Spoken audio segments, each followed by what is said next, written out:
Welcome to 50 Ways to Succeed at Work, where you hear stuff about ways to succeed even the most well-intentioned colleagues, advisors, careers officers and HR departments may never get around to mentioning. Episode 34. List Lover. You'll never remember everything, so learn to love your to-do list. Abdul's new to his job. His first one. Deluged with advice from relatives, careers advisors, teachers, and other well-meaning friends. Many have urged him to keep a daily to-do list.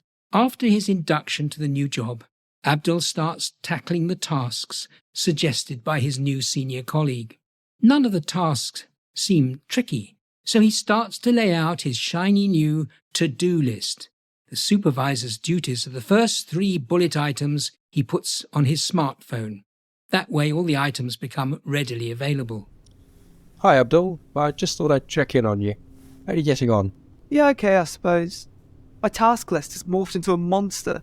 It seems impossible to complete. It just keeps growing. Welcome to the world of lists, Abdul. As you cross out each item, there are more items to add at the bottom, right? Yeah, exactly, but I need it because I can't keep everything in my head. But now the list takes up 2 A4 pages. Yes, it's a race to the bottom. Except there is no bottom. Can I make a suggestion, Abdul? Yeah, please do.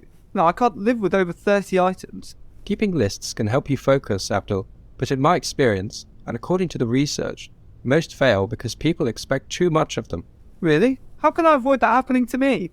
Well, for a start, Abdul, your list contains goals, minor tasks, and many jobs that need doing, rather than, for example, listing what is essential for today. When there are many items, you probably have to keep adding them to tomorrow's list, and they just sit there, haunting you. Oh, that's great. I can easily just keep what's important to do today on my smartphone. If you need a computer or smartphone to list those aims, you're probably in the wrong part of town. It's why some experts say, dump the to-do list in favour of recording what you've done. Resist the temptation to list everything you should be doing.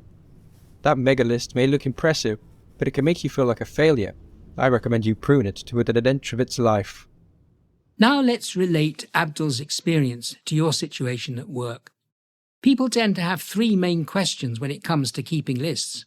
What's the best way to keep a to-do list for work? How do I stop being overwhelmed by a to-do list?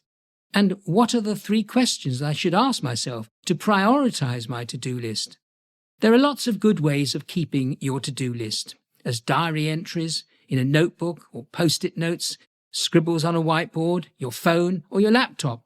What's for sure, though, is that if you let it, your list will never stop growing. There is no bottom.